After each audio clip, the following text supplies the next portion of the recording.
Hi Anuj and Jishan. I guess we are on time, so you can start. Okay, sure. Let me just share my screen.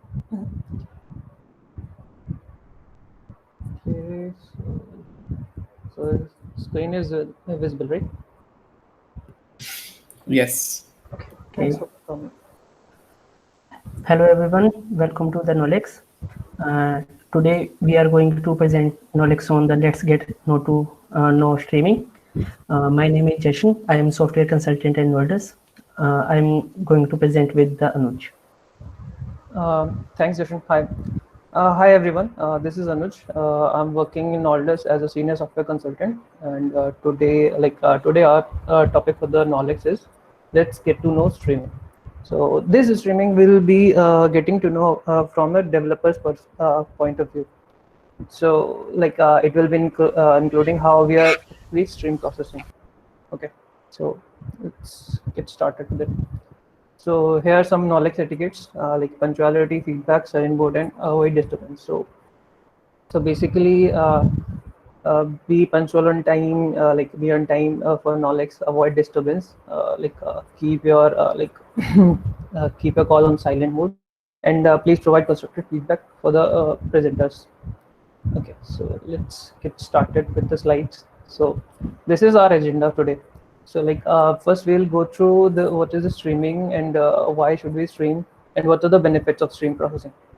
So next we'll see how actually stream processing is added into created molded into some architectures. So next we'll see what are the challenges that we face when we do stream processing which were not there in batch processing mode. Another point would be like the two types of streaming. There are stateful and stateless. We'll go through them. And the last topic for today will be stateful stream processing. Elaborate. Okay. So let's start with the introduction of streaming. So what is data streaming? Basically, data streaming is just a continuous flow of data, which is basically unbounded and coming at a undefined flow, and that river of data is basically going on and on and on forever. So what caused it is basically one example would be the surge of IoT devices. Would be one example. There are a lot of sensor data that is coming per minute or per second. However, the devices are recording it and sending it to server. So what so uh, data which is gathered at real time was not being processed in batch mode. Batch processing hits processing after a specified time, after 12 hours or 1 hour or something. So post after that time only, when we have recorded all the data, the batch processing hits and it processes all the data recorded for that specific period of time. So real-time processing, real-time gathered data was actually sitting there idle. So data streaming would be we are gathering the data at real time, so why aren't we processing it?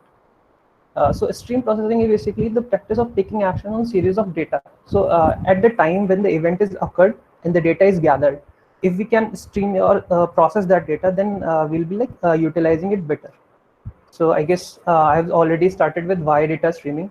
So which would be we'll be getting insights faster, and we'll be handling the never-ending stream of events. And it would be we don't have to run it every few times, or some extra framework does not need to be added into running it after every 12 hours or something. The stream processing engine would already be doing something at whenever the data comes or whenever the trigger occurs. Okay. Next is easy inspection of data from multiple streams. We can actually from two different streams, we can also inspect the data, inspect and analyze the data by stream joins.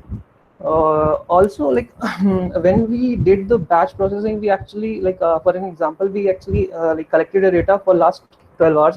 If the batch processing is running every 12 hours, then the data collected for 12 hours would be very huge. So we need a lot of resources to process that data. So, but what if I process that data for every second or every 50 seconds, something like for every minute? Then the data, that micro batch or the data that we get for that processing period would be really less, and we can do it in like a lot less hardware. Okay, so I guess one of the benefit would be a lot less hardware required. Okay. Next benefit that we are getting, like we get real-time fraud anomaly and analytics. So that is that are some of the benefits. Like these are the core benefits. It can be used for different paradigms or different basically sectors. Real-time personalization, marketing, advertising is one example.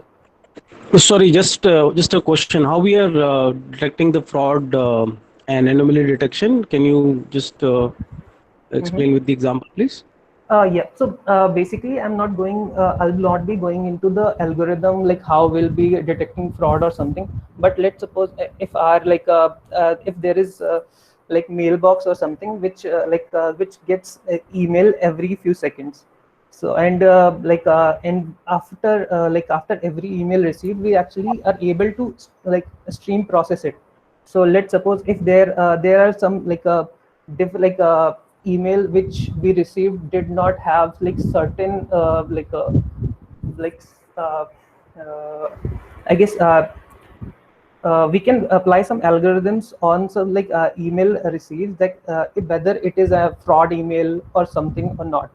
So that way we can actually analyze the emails that we are receiving and filter out the fraud emails right then and there.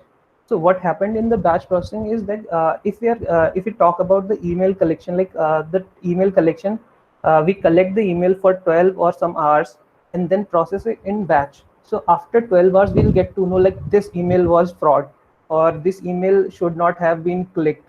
But we are getting those results after when only the batch processing is running. But with streaming, what we are getting is that we are actually processing the data, the fraud data or the anomaly when the data actually is generated. So at that time we can directly raise an alarm or alert that we are actually getting some issues there, or like some hacker is trying to hack the data, or some false or spam emails are we are getting. So that way we can actually take some actions. So Okay, thanks. Let's move on. Thanks. thank you. So next thing would be the evolution of stream processing, yeah, or we can say evolution of processing. So in the beginning, there was some simple arbitrary processing that we were used to do, like with the C, like the Fortran, C, and the Java and all, basically proceeded later. So there were processing that was happening in the beginning. Around 1970s, the SQL and RDBMS were coined, and the SQL queries were started for different purposes. And post that about early 2000s, the data was started being huge. The big data term was started, big data trends were started, and MapReduce paper was published. So the people started with batch processing. So and again up now we have the batch processing and the SQL and all. But what if we want to do some real time? So at around 2015, streaming or micro batching processors started showing promises that they are actually good to process and they can be deployed in like development environments. So right now what we have is we have some unified processing APIs which actually does not really differentiate between stream or batch processing. So if I take an example of Flink or Spark, so basically the data frame API does let you perform all sort of operations which you were doing at batch processing, and they can be applied at streaming data frame as well. So streaming SQL is also, and unified processing and streaming SQL is things which are really getting traction in the market right now. They are in trend.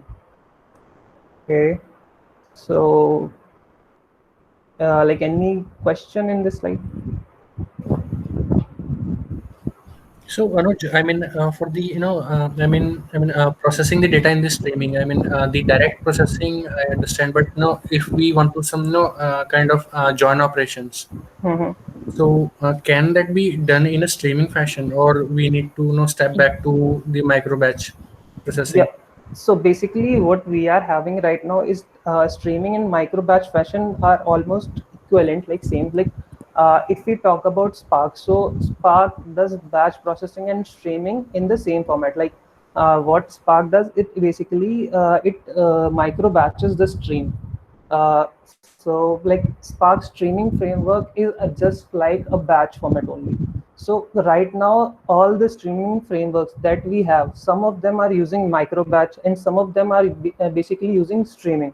So right now, this session would be like, which is like it will be like uh, basically treating streaming and micro batching as the same as stream processing. So which is actually not exactly correct, but right now what is happening in market. So Okay. okay, so also about streaming joins, we'll get to the that point as well, like a later point in slide. Okay, so let's talk about the different architectures that lets the stream processing like add into as a component.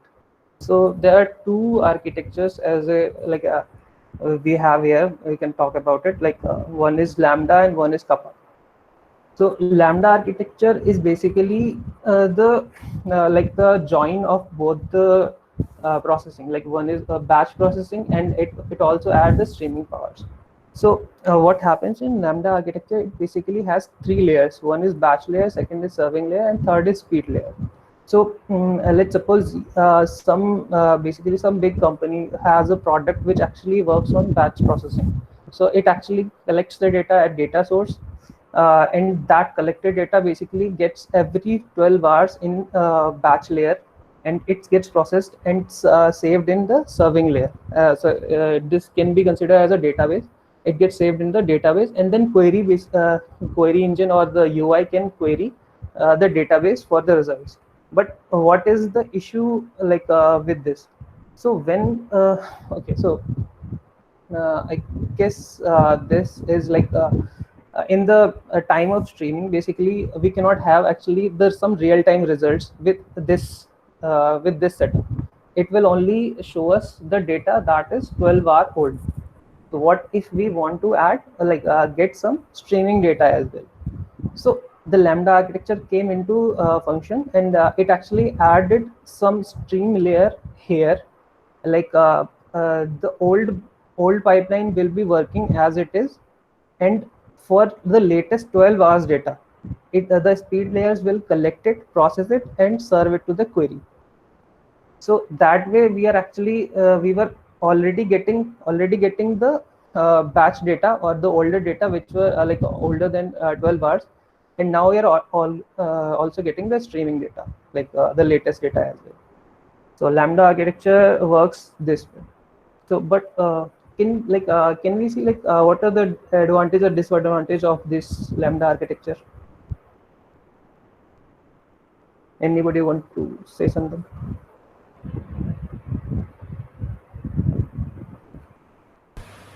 I think we need to maintain two pipelines, one for the batch and one for your streaming.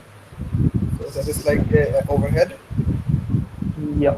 So basically, it's actually making the whole pipeline, all the whole setup a bit complex. Like it's actually the advantage would be like we are actually getting the old data as well as the real-time data, but it is actually taking a lot of efforts. So what is that? We'll be maintaining two pipelines. One would be batch. If there's a bug coming in batch, we have to maintain it separately. If there's a bug coming in speed layer, they have to maintain it separately. So next is the pure streaming architecture, which would be Kappa architecture. So what is happening is that we'll be removing the batch processing, hopefully,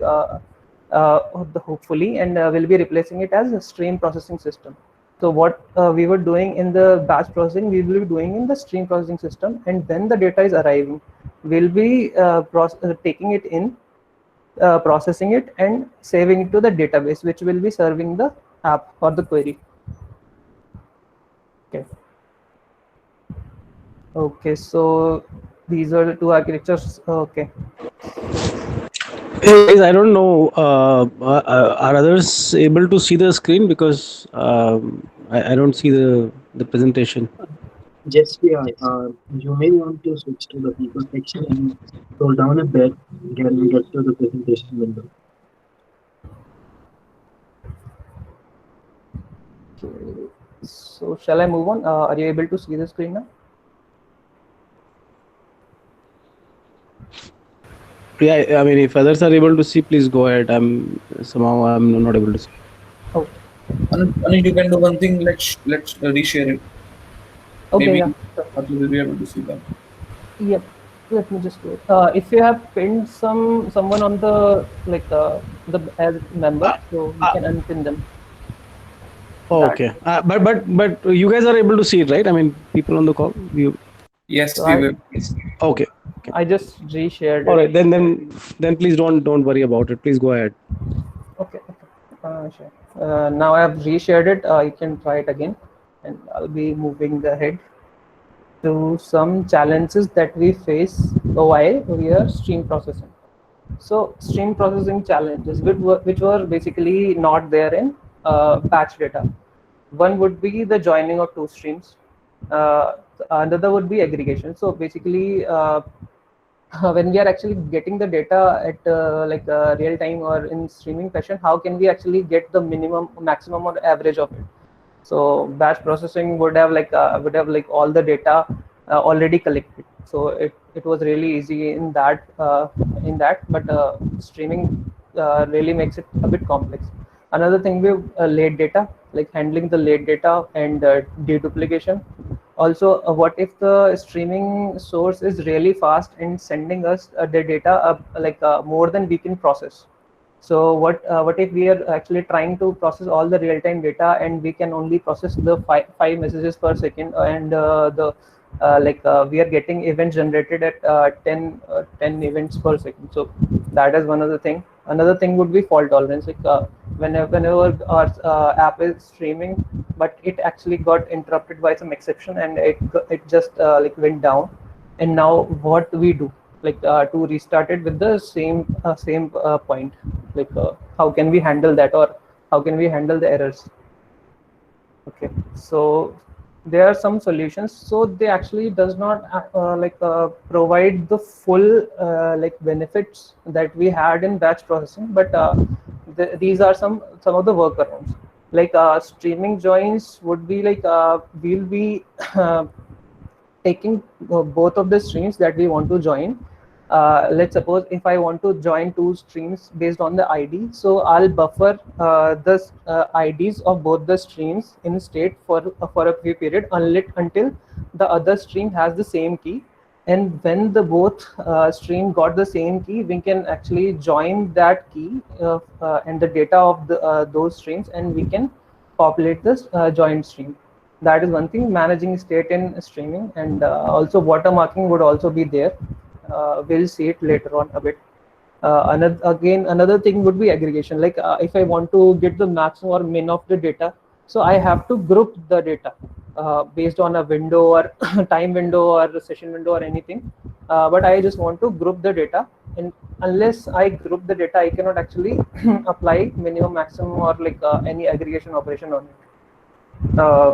And next thing would be the late data. So when we are actually processing the data at real time, but the event that should be occurring at some few time. I want to basically, if I talk about some transaction data, there was some events of balance being debited. I want to get some money from my account, but I have to basically first submit, add it to my account. So let's suppose the event that should be there, which should be adding the money into account, it got skipped, and due to some network issues, and debit event came early. So how would I manage the late data? So that would also be manage the state in streaming and with window. So that would be one solution. We'll be talking about it again later on. Deduplication is the same. What we can do with deduplication is basically manage all the keys on the basis of what we want to deduplicate the stream in state. And that state will be basically checking again with all the streaming records that we are getting, like whether the key already exists in the state or not. On the base of that we can deduplicate the stream. With fast incoming data, what we can actually do is we can basically use a streaming feature that is back pressure. So what back pressure does is it basically blocks the incoming speed and actually intakes only that amount of records that we can process. So this is something we should we do when the data is really at fast incoming pace. Again, another thing would be the checkpointing. Whenever our app got down due to some issues, and I want to restart it or I want to do something, so there's a feature called checkpointing. It actually saves the state of stream at any point of time, at a certain period. Let's suppose and it persists it to some reliable storage, which would be like S3 or STFS or anything. So for every 5 minutes, when my state this state would checkpoint, sorry, this checkpoint would be containing all the state, all the configuration of the job and what queries we are running, and what offsets or where the data was being processed, the batch or the process was done or not, or I want to redo it. So all that type of data will be in the checkpoint, and it will be persisted every few times, whatever we configure in the stream. So that way, when our application gets down, and when we restart the application, it basically reads the checkpointing from the path, and it starts the stream where it left off. So these were some of the okay. So that should be later on in the slide. Okay. So these were some of the introduction of streaming, benefits of streaming, some of the architectures that we have in streaming, and what challenges that we face in streaming. So now I'll hand over to Jashan for showing the types of stream processing that we get. So Jashan, Yeah. all to Okay. you. So Thank you, Noj. please share the screen. Okay, let me share my screen.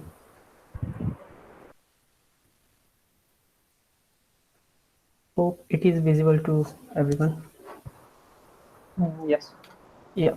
Okay. Let's start with the types of stream processing. So basically, we have two types of stream processing. One is the stateless stream processing, and second one is stateful stream processing. In the stateless stream processing, each and every event is independent from the past events. Basically, we are taking the result with the each event. Our result is not dependent upon the past events, and we are not maintaining any state in the stateless streaming. In the stateful streaming, our result is dependent upon the previous states, previous events. So that's why we are managing the state of every event. So basically, this state is also queried by some other third-party services. And now, if we talking about the streaming, then these three prior questions that comes into our mind. So basically, what, where, and when we have to use the stateless stream processing.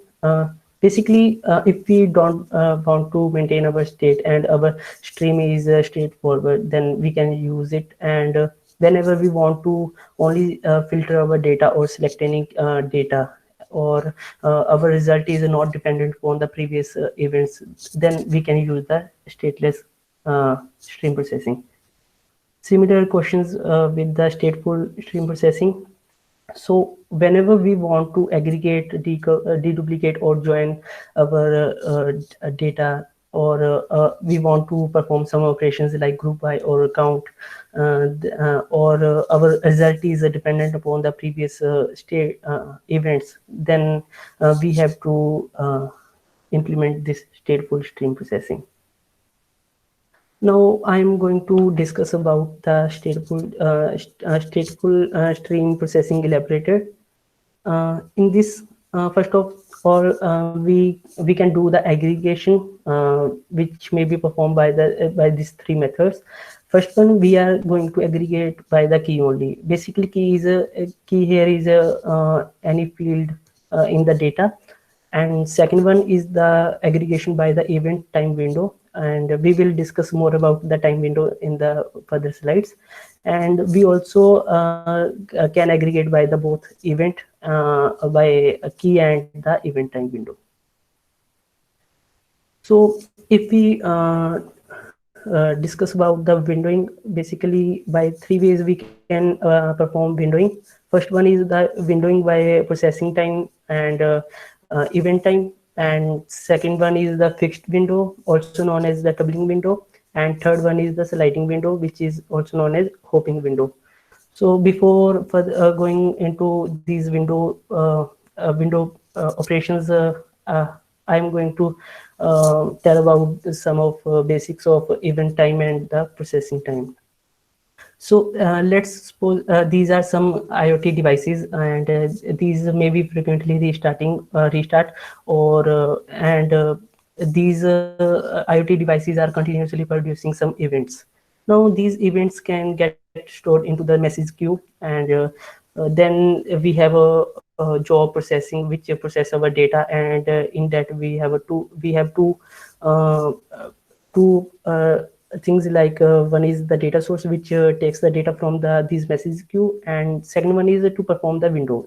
So basically, whenever our events are get produced, then our then that time is known as the event time, and whenever this events are going to start processing, that time is the processing time. So to know how what is the event time to tell this job what is the event time, basically during the producing the events, we can attach a timestamp field with the data, so that whenever it get entered into the processing job, it may be identified then the event get produced. Now I am going to comparison these windowing by the processing time and the event time. So basically, you can say that the processing time is a word like a clock time, which is a real time, and the event time is the time when the event get produced. So basically, if we apply the windowing by the processing time, whenever our late data comes into the processing job, then it will added into the current bucket, basically current window. But in the event time, if we applying the window with the event time, then all the data is enter into the bucket that is belonging to that event time. So basically, that's why the processing window not able to reorder the events that are out of order, and event time can reorder the data which is the out of order. Now we can apply these processing time and event time on the fixed window. So basically, fixed window is a same length and non-overlapping chunks. Basically, in this example, you can see that we are applying the 5 minute of window. So this 5 minute of window will take care of the data which belongs to these type of window. Let me show it in this example. We have a processing time and we have a event time. Now we are going to implement with the tumbling time. So basically, if our event comes under the 12 to 5, and we are now moving it into the 12 to 5 window, and this is a fixed window. So, and if we are getting our data within the let's suppose our data is a bit late, and comes at the event time is 12:07, and we are getting after the 12:10.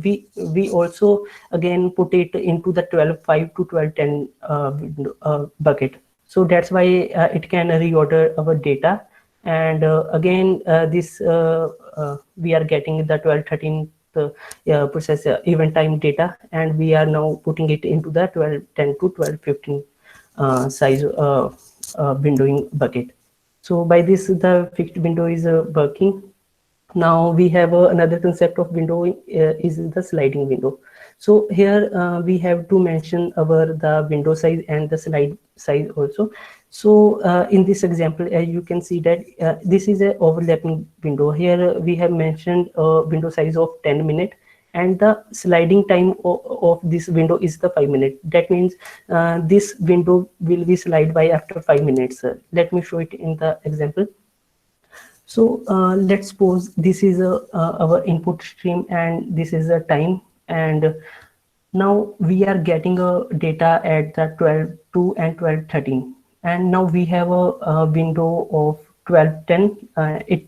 It contains the cat 1 and the count of dog 3 here in between the 12 to 12:10 window size. And now our now window is sliding to the 5 minutes. Now our window shifted from 12:10 12 to 12:10 to 12:05 to 12:15. Now if we are getting the event within the 12:07, like we are getting the owl and cat, and now we are going to maintain it in the also 12:10 size 12 time 10 window, and also in the this 12:05 to 12:15. Similarly with this one. And now we can see that window also help us to handle the late data and also to reorder our data. Basically, and if we see that in this slide, late data coming in. So if we want a data like we are getting here late data of 12:04, when the time is our time is basically near 12:15. Now again, it will enter the late data into the respective bucket. It may lead make a huge problem when our job is continuously running for a couple of years. Then it will keep maintaining our state, and we have to use a lot of memory, and we have to keep maintain these states. To solve this problem, we have a concept of watermarking. Basically, watermarking tells the system that how late data we want. After that time, we are going to discard our events. So that's by this applying we are basically managing more RAM in terms of running the job. So basically now we are going to tell the system that we want watermarking of 10 minutes. So after the window size, if data is less, data is older than that 10 minutes, that data will get ignored. And if data is within the 10 minutes after the window size, then that data is get moved into the respective bucket. So if we handle the more late data, then we have to keep more state. And if we want to reduce our state, we have to handle the lesser lateness. And in this diagram, you can see that there are some internals of working of watermarking. Let me okay. Now you can see that we are applied a 10 minute of watermarking and window size of 5 minutes. Oh, sorry. So as you can see that our event time, this x-axis is the event time, and this y-axis is the processing time.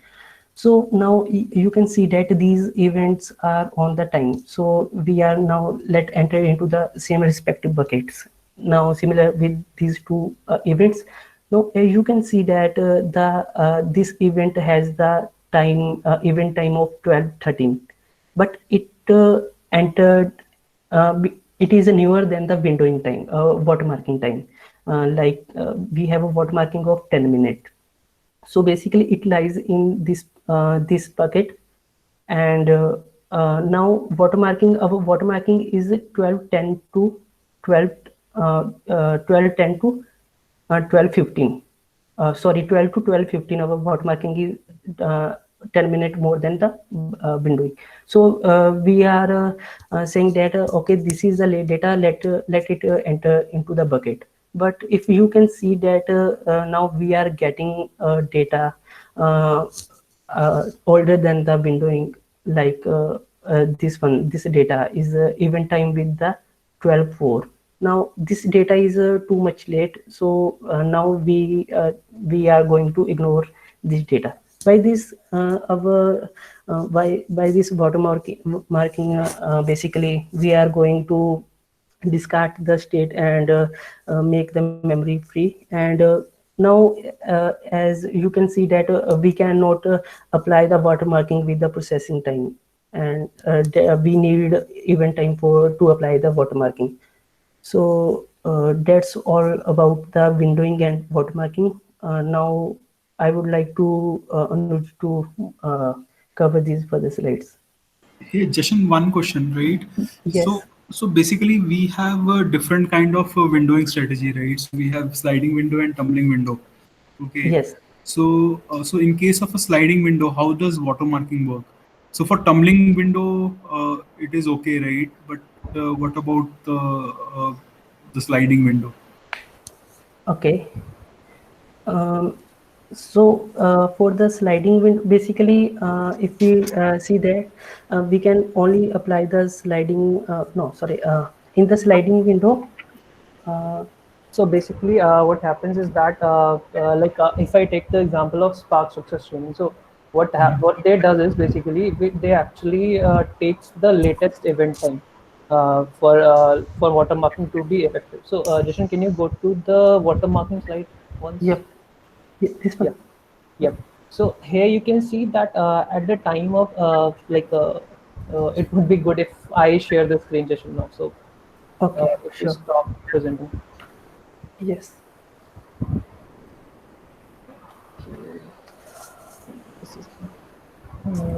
Is this screen visible? Not yet. Should be having some latency. Okay, so it should be visible, right? No. Mhm. So yep. So basically, what happens is that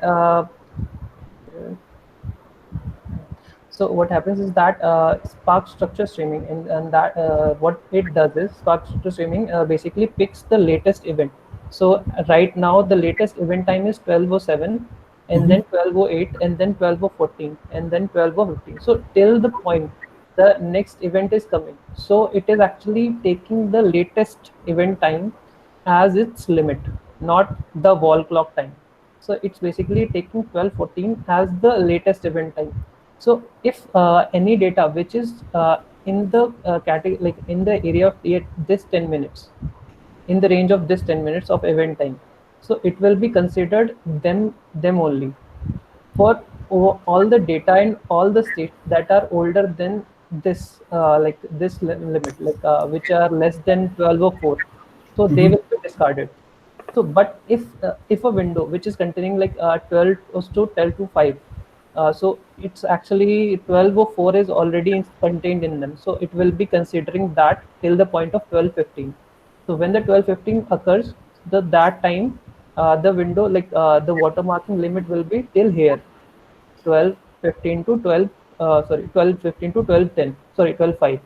So all the windows and all the data which will be coming, which has the event time before the 12:05, it will be discarded. And similar will be happening to all the windows as well.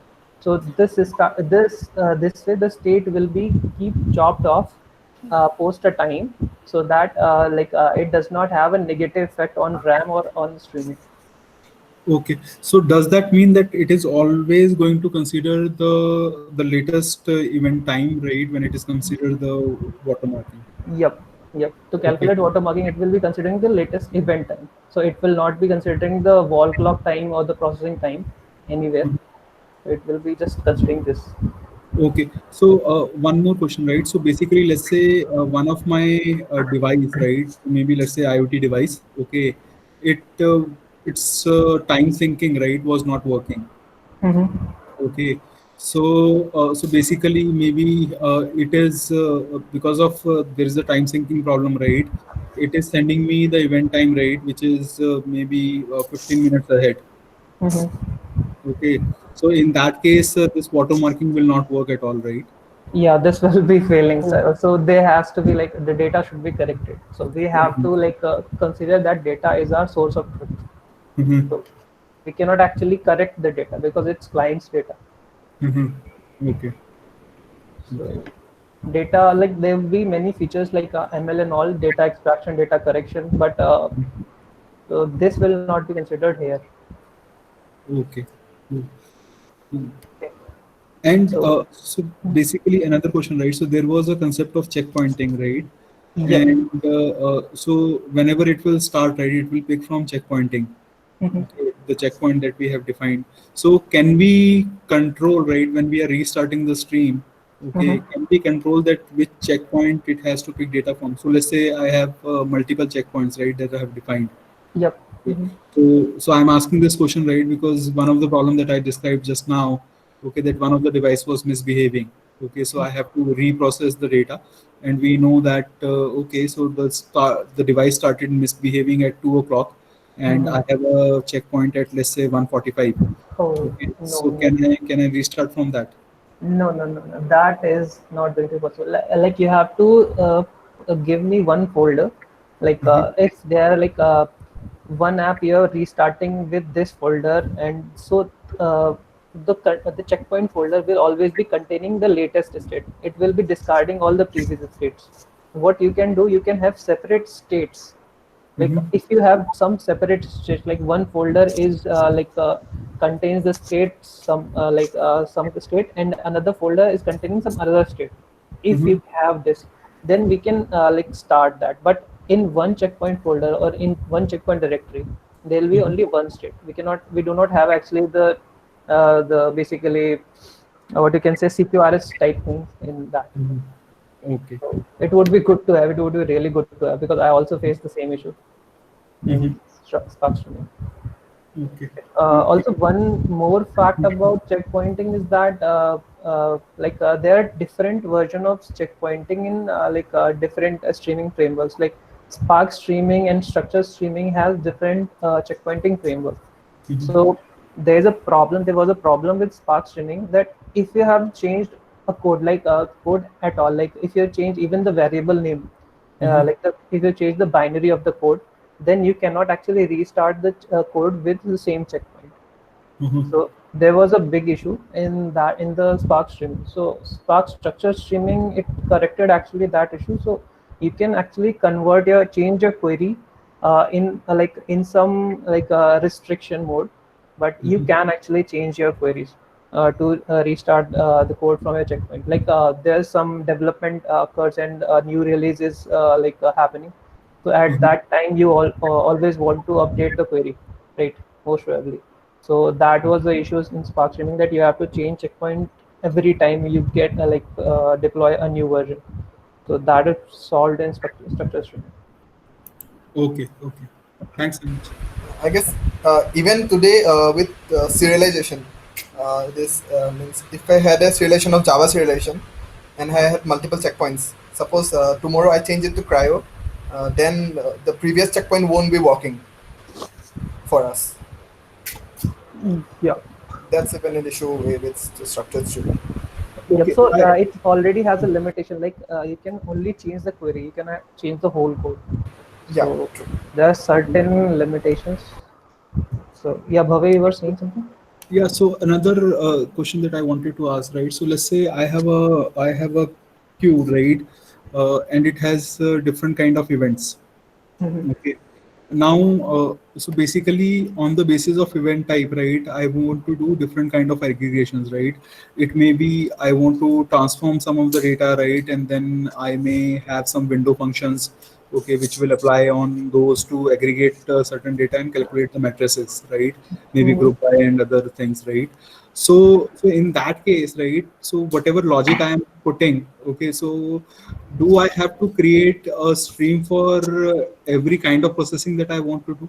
So let me give you an example, right? So from the data, right, I may want to extract, let's say, the user data, okay.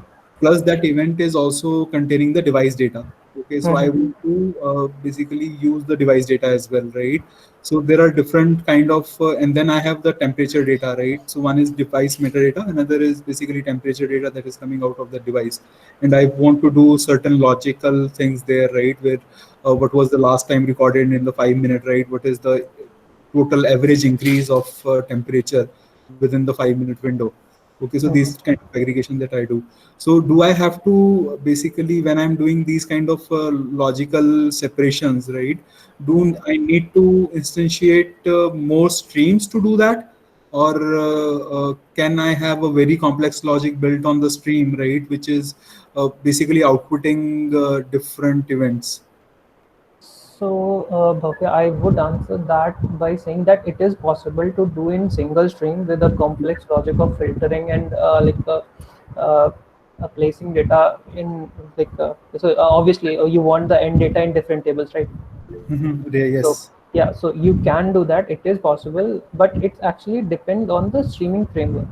So I would say this, like you should only stream a uniform data in single stream, like user data in single stream, another type of data in other stream, and then you can join the data on the basis of some criteria if you want to. But if you would like to have this in single stream, you can do it. Like Spark, it depends basically on the framework. So if you go by Spark streaming, so Spark streaming is basically just takes all the D streams, and you can basically filter that out at some point, and you can basically put the filtered and processed data and create different RDDs for each data and save that to corresponding table. Similar goes with Spark structure streaming. So it actually introduced one function called for each batch in 2.3.4 version, I guess, or sorry, 2.4 version. So in that version, what it actually did it that you can actually process your data and in streaming fashion, and if you call the for each batch, then you'll get a data frame of it.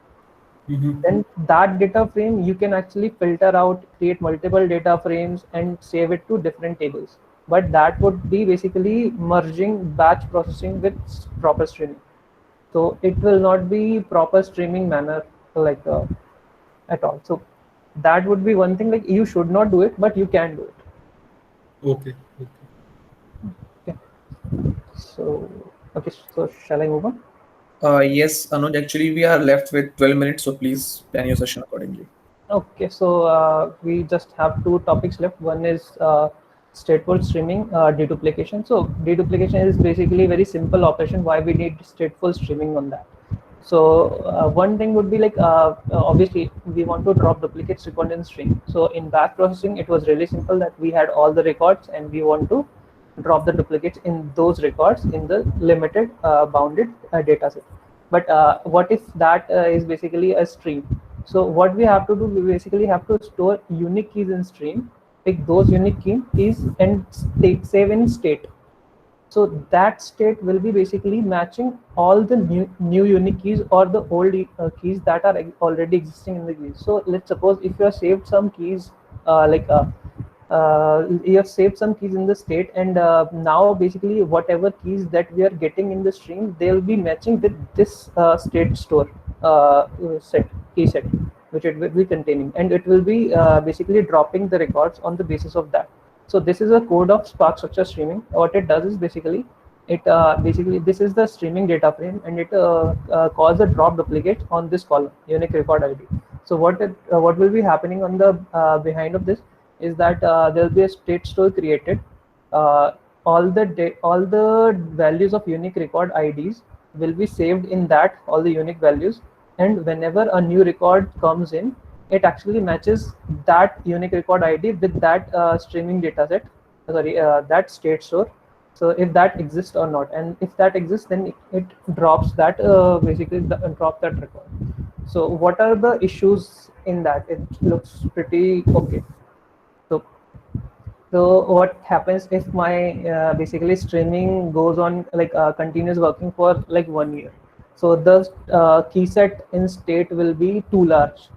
Whenever my one new record is coming into the stream, so it will be matching with that much large key set, like the whole 1 year keys worth 1 year will be there.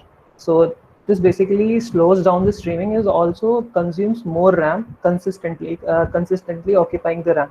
So it makes basically streaming unstable. So that the solution would be like dropping the state after a specified period of time. So here's a code of Spark structure streaming. It actually basically uses the with watermark and basically provides the time here with after what time you want to drop the state of drop duplicates. So similarly, Spark streaming also use some timeout framework which actually drops the state if there is no event occurring relating to it. So that would be like chopping the state after some time, so that the key set is not too large. Next But thing, the problem still remains, right? So how will I ensure? So basically, I think if your use case is that you cannot tolerate duplicate data at all. Yeah, Okay. no, that is not the thing. Like, let's suppose if you have some machine that is sending you sensors. Like, have you completed your question? Sorry if I interrupted you. No. So basically, from the IoT device perspective, right, where your objective is that whatever calculations you are doing, right, is you are not able to send the duplicate events, right, within a time window. Okay, then I think the strategy will work. Okay, but Yeah. if your use case is that you always want to have a unique data set, right, then you cannot. Yeah. With watermark, right? This is basically one of the drawbacks of this like deduplicating in stream. So as I mentioned in the challenge phase, when we discussed when I discussed with the challenges of streaming, so I already mentioned like we do not actually get the whole feature as batch processing in streaming, but there are some workarounds with some limitations. So this is one of the limitation, that you have to consider that after 2 hours or after 1 day, I'll not get any duplicate data. So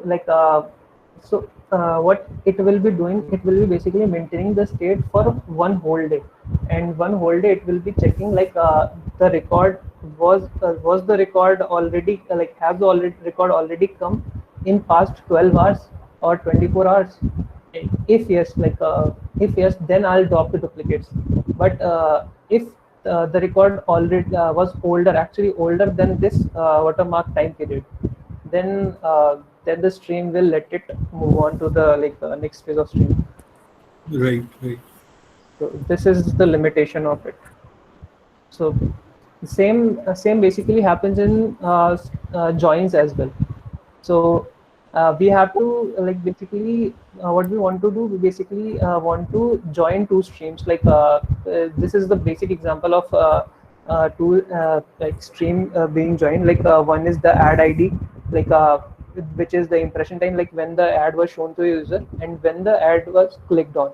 So one stream would be like I have shown the ad to the user at this time, and another would be I have shown the user clicked that ad with this ad ID.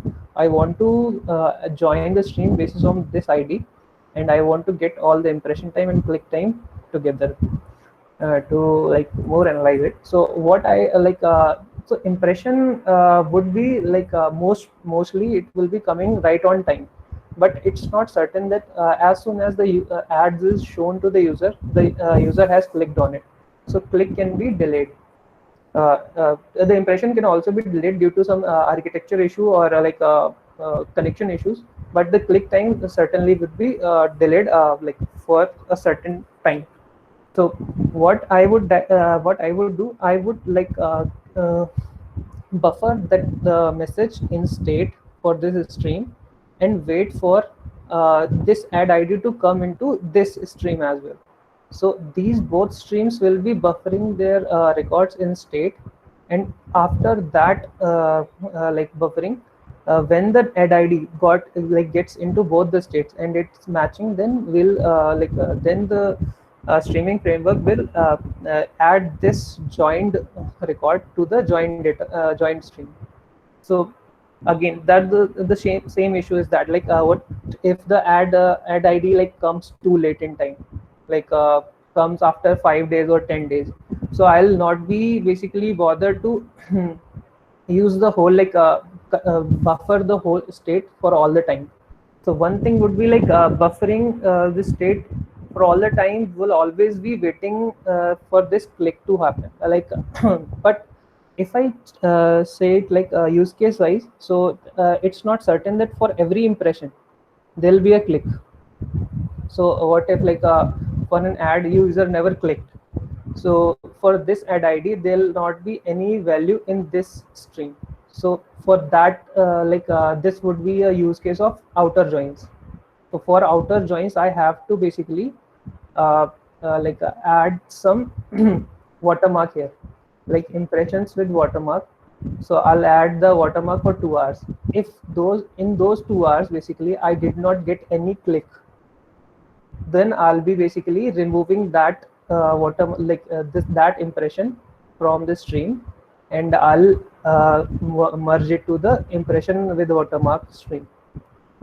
Okay, if I added the outer join with the value of click time as null.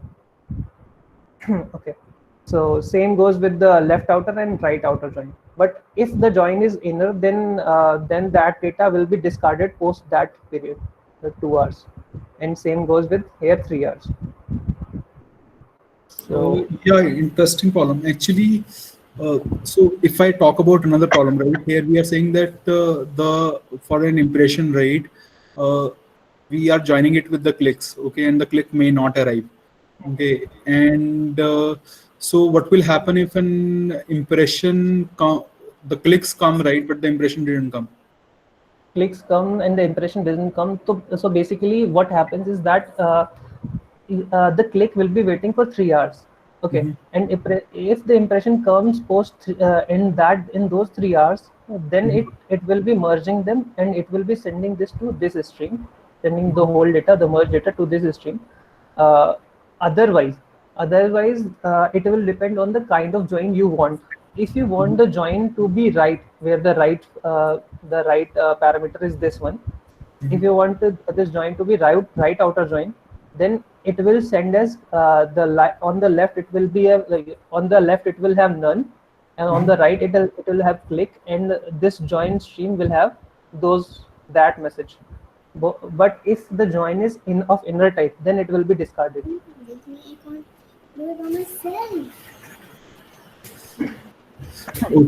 Okay. So basically, can we have and what will happen, right, if we have multiple clicks and multiple impressions for the same ad ID?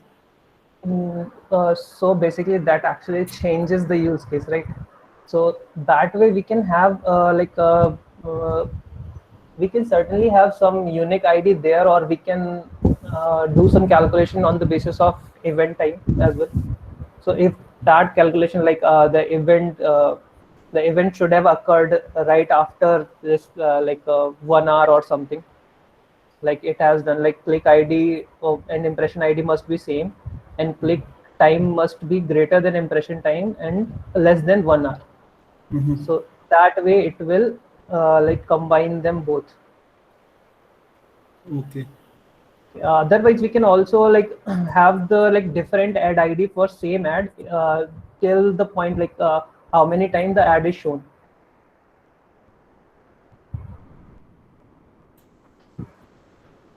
Okay. That would be one way. So, and some of the use case of streaming would be these are some of the use cases of the streaming. So you can basically go through the slide once. So like the fraud detection and getting the locations and all the maintenance that the streaming makes it very real time. So these are all the use cases of streaming. So here are some references that I've used for this slide. So, okay. Any questions that you guys have? Yeah, I have a question. Okay. I have a stream, suppose, and for every for half an hour, I want to calculate some count of some event. Okay, and my tumbling window sizes are 5 minutes. So for 5 minutes, I get a count. So for next 5 minutes, I get a count, and ultimately, I want after half an hour, what is the count? So means how, if you are mostly you said about Spark, so can you tell me how this thing works in Spark? Okay, Sarfraz, I think we can implement the sliding window for this. We can basically Yeah, do means the how internally it takes care. okay. We can Sliding window or tumbling window, it's same thing.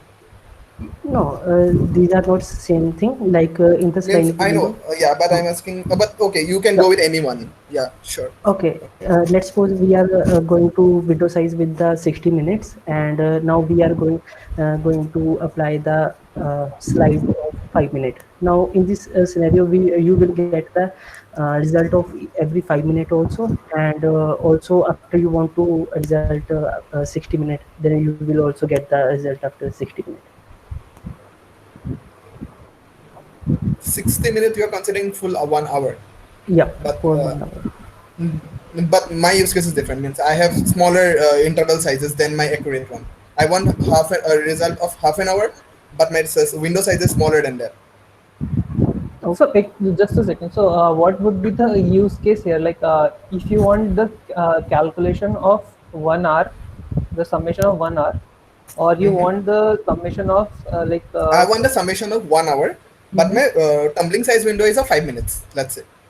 okay, So how this will solve? How it will work internally? That's what I'm asking. That's one. So basically, I can tell you how it works. But if you want the summation of 1 hour, you have to change your window to be 1 hour. So that is one thing. Also, if you have like some more discussion to do, we can do it offline. Okay. So, All right. any other questions?